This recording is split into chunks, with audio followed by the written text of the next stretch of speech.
தேவனுடைய பரிசுத்த நாமத்திற்கு மகிமை உண்டாவதாக.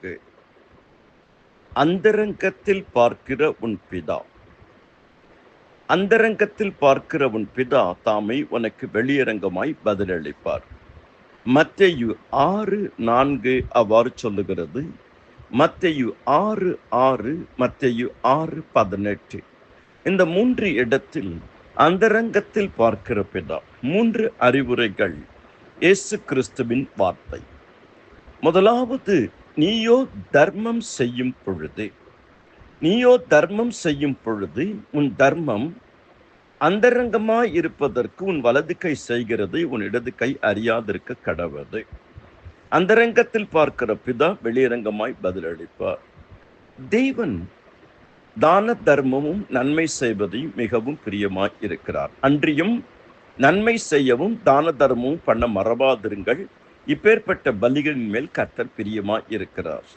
ஏழைக்கு இறங்குகிறவன் கர்த்தருக்கு கடன் கொடுக்கிறான், கர்த்தர் அதை திரும்ப கொடுப்பார். இயேசு நன்மை செய்கிறவராக சுற்றித் திரிந்தார். நாம் செய்யக்கூடிய நன்மை, தான தர்மம் எல்லாம் அந்தரங்கத்தில் பார்க்கிற பிதா வெளியரங்கமாக பதிலளிப்பார். கொர்நேலியுடைய ஜெபங்களும் தான தர்மங்களும் தேவ சன்னிதானத்தில் வந்து எட்டினது. இரண்டாவது, நீயோ ஜெபம் பண்ணும் பொழுது, மத்தேயு 6:6. முதலாவது மத்தேயு 3:3, நீயோ தர்மம் செய்யும் பொழுது. மத்தேயு 6:6, நீயோ ஜெபம் பண்ணும்போது உன் அறை வீட்டுக்குள் பிரவேசித்து உன் கதவை பூட்டி அந்தரங்கத்தில் பார்க்கிற உன் பிதாவை நோக்கி ஜெபம் பண்ணு. அப்பொழுது அந்தரங்கத்தில் பார்க்கிற பிதா உனக்கு வெளியரங்கமாய் பதிலளிப்பார். அந்தரங்க ஜெபத்தில் நாம் பண்ணும் பொழுது அந்தகாரத்தில் இருக்கிற பொக்கிஷங்களை கர்த்தர் நமக்கு கொடுப்பார். உன் அறை வீட்டுக்குள் பிரவேசித்து எழுத்தின்படி கதவை பூட்டி ஜெபிக்கிறது ஒன்று. ஆவிக்குரிய அர்த்தம் அறை வீட்டுக்குள் பிரவேசித்து உன் கதவை பூட்டி என்றால், நம்முடைய முகத்தில் 3 விதமான கதவுகள் இருக்கிறது. ஒன்று வாய், இன்னொன்று காது, இன்னொன்று கண். இது 3ஐயும் நம்ம பூட்டணுமா. வாய் வழியா வரக்கூடிய பேசக்கூடிய வார்த்தைகள், காது வழியா கேட்கக்கூடியது, கண்ணு வழியா பார்க்கக்கூடியது. இந்த 3மே நம்ம பூட்டி தான் வைக்கணுமா.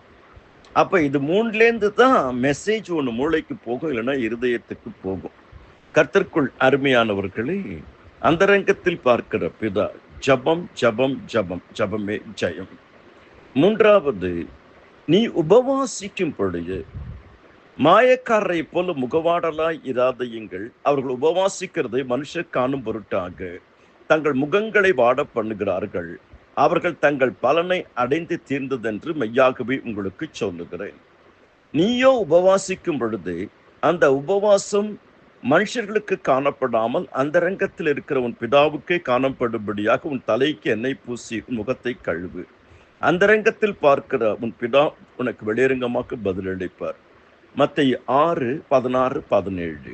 மத்தேயு 17:21, இவ்வகை ஜாதி பிசாசு ஜபத்தினாலும் உபவாசத்தினாலும் என்று வெறுவத்தினாலும் புறப்பட்டு போகாது.